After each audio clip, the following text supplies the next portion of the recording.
प्यारे साथियों नमस्कार। तो स्वागत है आपका अपना परिवार एएसपी बोर्ड पे। मेरे भाई मैं आपको बता दूं कि आज 21 फरवरी के लिए मैंने कुछ प्रश्न आप लोगों के लिए गेस किया है जो हूबहू आपके 2026 के एग्जाम में अर्थात 21 फरवरी के एग्जाम में आप लोगों को देखने को मिलेगा। मेरे साथ ही मैं आपको बता दूं कि परीक्षा में यही प्रश्न आएगा। इसके अलावा यदि आपसे कोई प्रश्न पूछते ना तो साथ ही आके मेरे इस चैनल को ऑन सब्सक्राइब कर दीजिएगा। उससे पहले आपसे विनती है कि यदि आप मेरे इस चैनल पर पहली बार विजिट किए हैं तो प्लीज मेरे इस चैनल को सब्सक्राइब कर दिए, बेल आइकन प्रेस कर दिए ताकि हर पल का नोटिफिकेशन मेरे प्यारे विद्यार्थी जी को आसानी से मिलता रहे। मेरे भाई मैं आपको बता दूं कि इसमें हम आप लोगों को मोस्ट इंपोर्टेंट लॉन्ग क्वेश्चन कराने वाले हैं जिससे आपका एक भी लॉन्ग क्वेश्चन छूटने वाला नहीं है।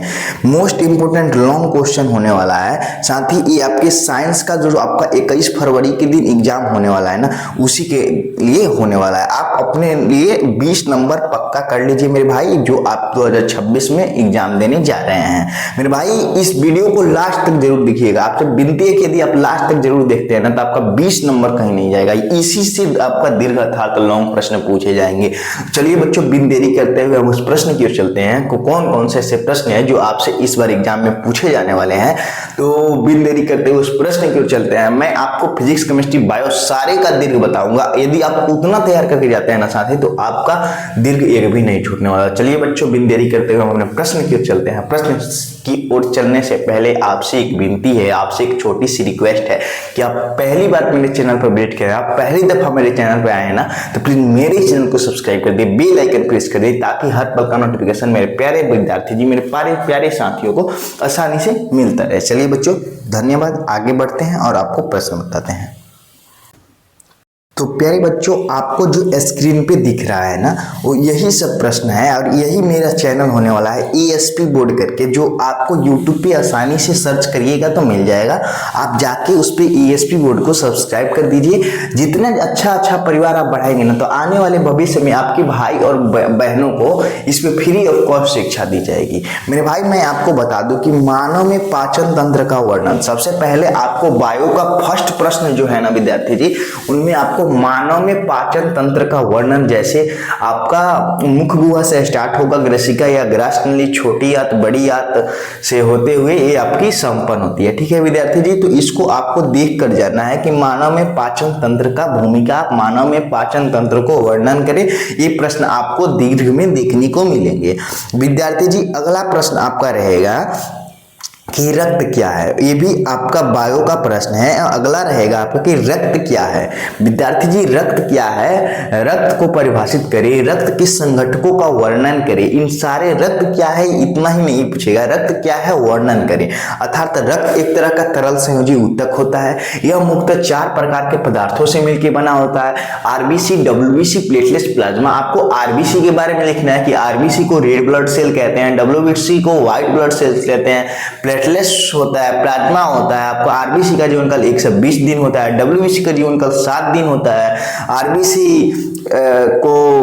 आरबीसी शरीर में घुल के हीमोग्लोबिन वजह तरह की जितनी भी आपकी बातें होंगी वो आपको विद्यार्थी यथासंभव अपने शब्दों में सजा के उसमें लिख देना होगा। चलिए विद्यार्थी जी दूसरा प्रश्न मैंने तो आपको बता दिया। अब चलते हैं हम लोग अगले प्रश्न पे। अगला प्रश्न हम लोग का क्या है उसको देखेंगे। मेरे भाई मैं आपको बता दूं कि जो अगला प्रश्न होने वाला है ना वो ये होने वाला है कि मानव मस्तिष्क का वर्णन करें। विद्यार्थी जी जो तीसरा प्रश्न है वो है मानव मस्तिष्क का वर्णन करें। अगला प्रश्न आपसे पूछा गया है विद्यार्थी, देखिए इसमें करना क्या होगा आपका, सबसे पहले आप एक चांद लेके जाएंगे, उसमें खूब अच्छे से उसमें मस्तिष्क का चित्र बना लेंगे, उसमें आपको डिनोट कर देना होगा कि उसका 4 पार्ट, उसके बाद से चारों पार्टों का वर्णन कर देना होगा। विद्यार्थी जी अगला प्रश्न आपसे पूछा गया है कि नर जनन तंत्र और मादा जनन तंत्र का स्वच्छ निर्माण की चित्र कर बनाएं और वर्णन करें। इसको आपको देख के जाना है, हूबहू ये प्रश्न आपके एग्जाम में देखने को मिल सकते हैं। विद्यार्थी जी चलिए अगले प्रश्न पे चलते हैं। अगला प्रश्न ये होने वाला है कि विद्युत जनित, देखिए आ गए हम लोग फिजिक्स में, और ये प्रश्न यदि आप देख के जाते हैं तो हूबहू आपके 2026 के एग्जाम में चिपकने वाले हैं ही हैं विद्यार्थी जी। जी विद्युत जनित्र विद्युत मोटर क्या है वर्णन करें, इसके कार्यों का वर्णन करें और विद्युत जनित्र को लिख के आपको आना है, विद्युत मोटर को लिख के आना है। देखिए विद्युत जनित्र अर्थात जनरेटर और विद्युत मोटर आप जानते ही हैं। चलिए विद्यार्थी जी ये आपके फिजिक्स के क्वेश्चन रहे और आगे चलते हैं, देखते हैं कौन सा फिजिक्स के क्वेश्चन आपके लिए है। देखिए एक और मोस्ट इंपोर्टेंट क्वेश्चन आपको देखने को मिला, दर्पण सूत्र और लेंस सूत्र को सिद्ध करें। विद्यार्थी जी दर्पण सूत्र प्लस वाला और लेंस सूत्र माइनस वाला होता है, ठीक है, और इसको आपको सिद्ध कर देना है, ठीक है। चलिए विद्यार्थी जी अगला प्रश्न हम लोग देखने वाले हैं। अगला प्रश्न हम लोग का होने वाला है कि सोलर सेल क्या है वर्णन करें। विद्यार्थी जी सोलर सेल क्या है वर्णन करना है। सोलर सेल क्या होता है। सोलर सेल जब सूर्य की किरणें आती है तो किस प्रकार फोटोवोल्टाइक सेल को प्रभावित करती है। ये सारे प्रश्न आपसे एग्जाम में दीर्घ में देखने को मिल सकते हैं। विद्यार्थी जी अगला प्रश्न आपको है कि साबुन तथा अपमार्जक में अंतर लिखिए। आ गए हम लोग केमिस्ट्री के क्वेश्चन में। केमिस्ट्री का क्वेश्चन देखिए विद्यार्थी जी, साबुन तथा अपमार्जक में अंतर लिखना है।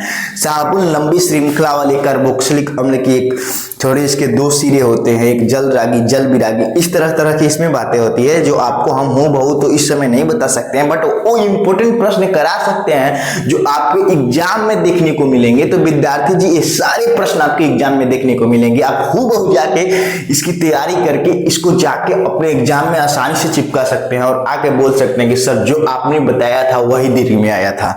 चलिए बच्चों अगले प्रश्न को हम लोग देखते हैं। अगला प्रश्न देखिए, अगला प्रश्न आपको फिजिक्स के कह सकते हैं, बायो का भी कह सकते हैं, ठीक है। मानव नेत्र तरंग बिरंगा संसार का ये क्वेश्चन है, ठीक है विद्यार्थी जी। तो दृष्टि दोष क्या है सचित्र वर्णन करें। दृष्टि दोष क्या है। तो नेत्र में उत्पन्न वैसा दोष जिसमें मानव को किसी भी वस्तु को देखने में कठिनाई होने लगे उसे दृष्टि दोष कहते हैं। उसके बाद से आपको लिखना होता है समंजन क्षमता, नेत्र की वह क्षमता जिससे वो अपने सिलेरी मांसपेशियों को बढ़ा या घटा सकता है उसे समंजन क्षमता कहते हैं। उसके बाद से आपको लिखना होता है मानव नेत्र। मानव नेत्र एक बहुत ही संवेदनशील तथा नाजुक अंग होता है, इसमें हल्का भी चोट से प्रभावित हो जाता है। उसके बाद से लिखना होता है कि दृष्टि दोष मुख्यतः 4 प्रकार के होते हैं, निकट दृष्टि दोष, दूर दृष्टि दोष, अबिंदुकता और जरा दृष्टि दोष। उसके बाद से निकट दृष्टि दोष लिखना होता है। निकट दृष्टि दोष ऐसा दृष्टि दोष जिसमें निकट की वस्तु तो सुस्पष्ट रूप से दिखाई देती है परंतु दूर की वस्तु सुस्पष्ट रूप से दिखाई नहीं देती है, उसे निकट दृष्टि दोष कहते हैं। उसके बाद से लिखना होता है दीर्घ दृष्टि दोष की वैसा दृष्टि दोष जिसमें दूर की वस्तु तो दिखाई देती है बल्कि निकट की वस्तु स्पष्ट रूप से नहीं दिखाई देती है, उसे दूर दृष्टि दोष कहते हैं। जरा दृष्टि दोष में क्या होता है कि वैसा दृष्टि दोष होता है ना जिसमें निकट का और दूर का हल्का हल्का दिखाई देता है ना, उसे जरा दृष्टि दोष कहते हैं। अबिंदुकता क्या होता है कि वैसा दृष्टि दोष होता है ना जिसमें क्षैतिज और लंबवत में अंतर पता नहीं चल पाता है विद्यार्थी जी। तो इसके बाद से इसके कारण भी लिख देना है, इसका निवारण भी लिख देना है। जैसे आपको निकट दृष्टि दोष को दूर करना है तो निकट में चार लाइन निकट, तो उसके लिए 3 गो आ रहा है तो उसके लिए 4 गो लगाएंगे अर्थात अ व त ल। फिर से आपका दीर्घ में 2 लाइन आ रहा है कि दीर्घ,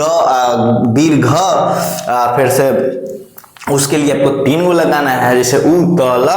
जैसे जरा दृष्टि दोष के लिए द्विपक्षीय लेंस, उसके लिए अबिंदुकता के लिए बेलनाकार लेंस। इन सारे बातों को आपको एग्जाम में लिख के आना है जिसमें आपको 5 नंबर परीक्षार्थी के द्वारा आपको मिलने वाले हैं।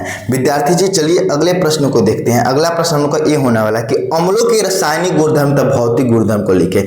आपसे एक प्रश्न पूछ सकते हैं कि अम्लों को या तो रासायनिक गुणधर्म लिखिए या तो भौतिक गुणधर्म लिखिए, ठीक है विद्यार्थी जी। अम्लों का रासायनिक गुणधर्म और भौतिक गुणधर्म इस बार के एग्जाम में देखने को मिल ही सकते हैं विद्यार्थी जी। अगला एक और महत्वपूर्ण प्रश्न होने वाला है कि हमारे दैनिक जीवन में पीएच का महत्व क्या है। विद्यार्थी जी हमारे दैनिक जीवन में पीएच का महत्व क्या है, ये रहे आपके मोस्ट इंपोर्टेंट 10 क्वेश्चन जो आपके हूबहू 2026 के एग्जाम में था। 21 फरवरी के एग्जाम में देखने को मिलेंगे। आपको जाना है और हूबहू चिपका के चले आना है। तो विद्यार्थी जी बिन देरी करते हुए आप जाइए, निडरक होकर इतना लॉन्ग क्वेश्चन तैयार कर लीजिए। आपका ऑब्जेक्टिव और लघु क्वेश्चन तो हमें पता है कि हमारे सारे विद्यार्थी जी का तैयार होगा।